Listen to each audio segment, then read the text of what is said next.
Hello बच्चों, तो आज के इस वीडियो में हम घनमूल निकालना सीखने वाले हैं, वो भी अभाज्य गुणनखंड विधि के द्वारा। तो उसके लिए यहाँ पर हमारे पास कुछ सवाल दिए गए हैं। आप देख पा रहे हो, सबसे पहला सवाल में दिया गया है 216, यानी कि हमें 216 के घनमूल को निकालना है। और दूसरे सवाल में हमारे पास में 512, तो हमें 512 के घनमूल को निकालना है। और तीसरे सवाल में हमें दिया गया है 125।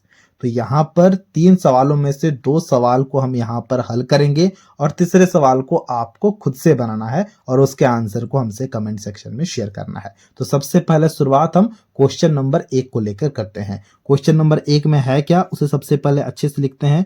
क्वेश्चन नंबर 1 में है 216 और इसका हमें घनमूल को निकालना है। तो यहाँ पर घनमूल को निकालने के लिए ऐसा एक रूट बनाएंगे और कोने में 3 लिखेंगे। इसका मतलब है कि घनमूल निकालो, ये कहा जा रहा है। ठीक है, तो यहाँ पर हम लिखेंगे अंदर में 216।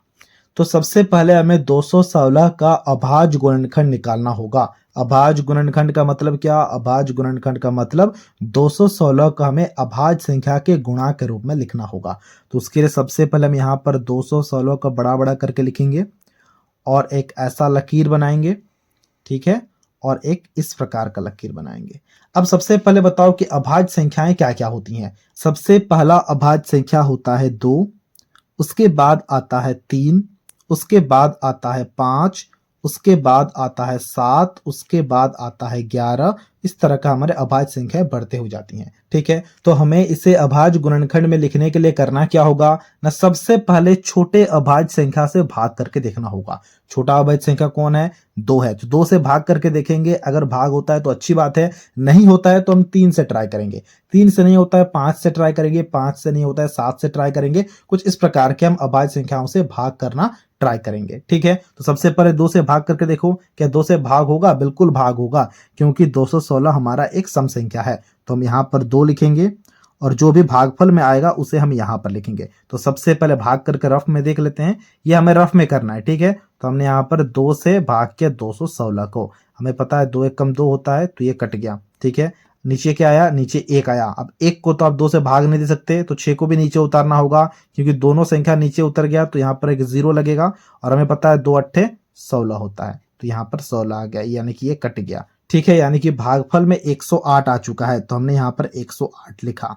अब 108 के लिए भी हमें वैसा ही करना है, यानी कि अब हमें चेक करना है कि क्या 108 2 से भाग जाएगा? बिल्कुल भाग जाएगा। अगर नहीं जाता तो फिर हम 3 से ट्राई करते, 3 से नहीं जाता तो 5 से करते, 5 से नहीं आता तो 7 से करते। कुछ इसी प्रकार से हमें आगे बढ़ना होता है। अब अगर 2 से ये भाग जा रहा है तो यहाँ पर एक लकीर बनाएंगे और यहाँ पर 2 लिखेंगे और भागफल में जो आएगा उसे यहाँ पर लिखेंगे। हमने पहले ही भाग करके रखा है, भागफल में आ चुका है यहाँ पर 54, तो हमने 54 लिखा। आप ऐसे भी ट्राई कर सकते हो, 2 से आपने 10 को भाग दिया 5 आ गया, 2 से 8 को भाग दिया 4 आ गया, या फिर आप गुणा करके भी देख सकते हो, 2 पंचे 10, 2 चौके 8। ठीक है, ये बात आप समझ पा रहे? ठीक है, अब देखो 54 आ चुका है, तो इसके लिए भी हम सेम करेंगे।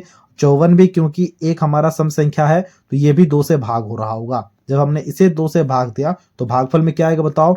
2 दूनी 4, हासिल 1 और ये 4, यानी कि 14 है, तो 7 14, 27 आ चुका है। ठीक है, अब क्या 27 को आप 2 से भाग दे सकते हो? नहीं दे सकते, तो इसके लिए हमें अब दूसरे संख्या से ट्राई करना होगा। दूसरा संख्या कौन है? 3। क्या 3 से हम 27 को भाग दे सकते हैं? बिल्कुल भाग दे सकते हैं, तो भाग दो। हमें पता है 3 9 27 होता है। ठीक है, अब यहाँ पर 9 आ चुका है, 9 भी 2 से भाग नहीं जाएगा, तो इसके लिए भी हमें 3 से ट्राई करना है। 3 से भाग जाएगा? बिल्कुल भाग जाएगा, 3 तिया 9 होता है।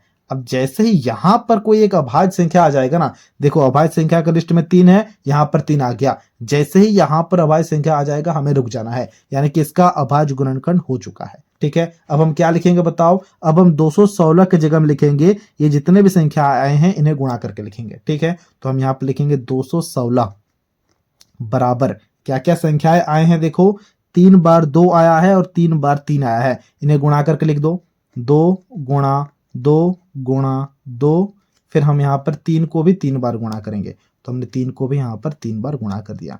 क्या ये बात आप समझ पा रहे हो? यहाँ तक आपको कुछ भी डाउट नहीं हुआ होगा। अब जरा ध्यान देखो, अब यहाँ पर हम एक इंप्लाइज का चिन्ह देंगे, या फिर आप इसे और बोल सकते हो। ठीक है, 216 बराबर क्या हो गया बताओ? क्या हम 216 को ऐसा लिख सकते हैं? 2 के पावर में 3, यानी कि 2 के घात में 3 गुणा 3 के घात में 3, तो हमने यहाँ पर 3 के घात में 3 दे दिया। क्या ऐसा लिखा जा सकता है? बिल्कुल लिखा जा सकता है। अब बताओ हमें निकालना क्या है? हमें निकालना है 216 का घनमूल। तो यहाँ पर हमने रूट बनाया और कोने में 3 लिखा और यहाँ पर हमने 216 लिखा। जैसे 216 के ऊपर में ऐसा घनमूल लग गया तो ये जो हमारा 216 बराबर 2 का क्यूब गुणा 3 का क्यूब आया है, इसके ऊपर में भी हमारा घनमूल लग जाएगा। ये बात हम समझ पा रहे हैं? बिल्कुल समझ पा रहे हैं, क्योंकि 216 बराबर ये है तो यहाँ पर हमने घनमूल लगाया तो यहाँ पर भी घनमूल लग जाएगा। ठीक है, अब देखो घनमूल और क्यूब अगर कभी भी साथ साथ आते हैं ना तो ये एक दूसरे को काट देते हैं और सिर्फ संख्या बचता है। तो देखो यहाँ पर 3 है, यहाँ पर 3 है, ये आपस में कट गए, सिर्फ और सिर्फ संख्या बचा 2। यहाँ पर भी 3 है, यहाँ पर भी 3 है, इसके घात में ये आपस में कट गए, यहाँ पर भी सिर्फ और सिर्फ 3 बचा। 2 गुणा 3 क्या हो जाएगा? 2 गुणा 3 हो जाएगा 6। तो 6 आ गया है हमारा आंसर, यानी कि 216 का घनमूल होगा 6। इसी प्रकार से अब हम यहाँ पर हमारे दूसरे सवाल को हल करेंगे। दूसरा सवाल क्या है? देखो दूसरा सवाल है 512। तो अब हमें 512 के लिए भी ऐसा ही करना है। तो सबसे पहले हम सवाल को यहाँ पर लिखेंगे।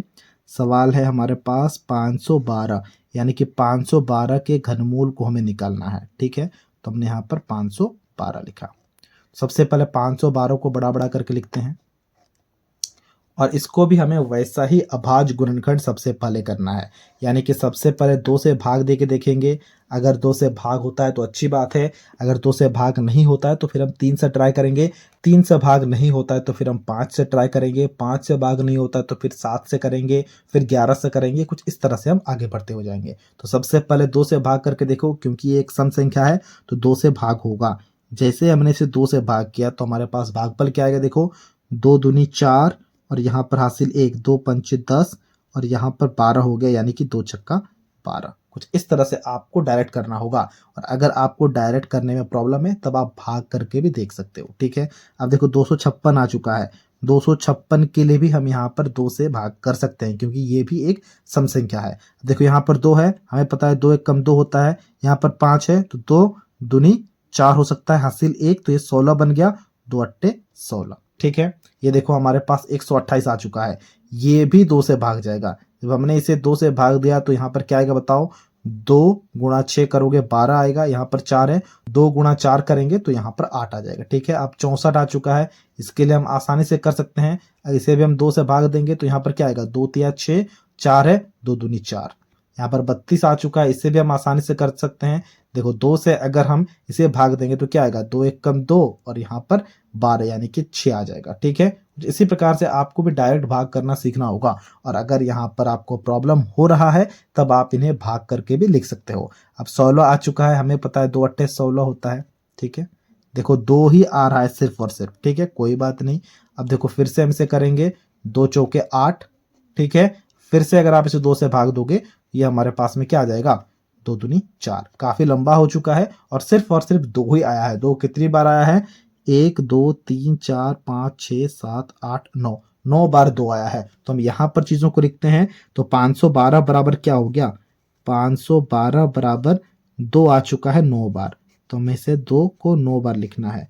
ये 3 बार हो गया, 4 बार हो गया, 5 बार हो गया, 6 बार हो गया, 7 बार हो गया, 8 बार हो गया, ये 9 बार हो गया। ठीक है, तो यहाँ पर क्या ऐसा लिखा जा सकता है?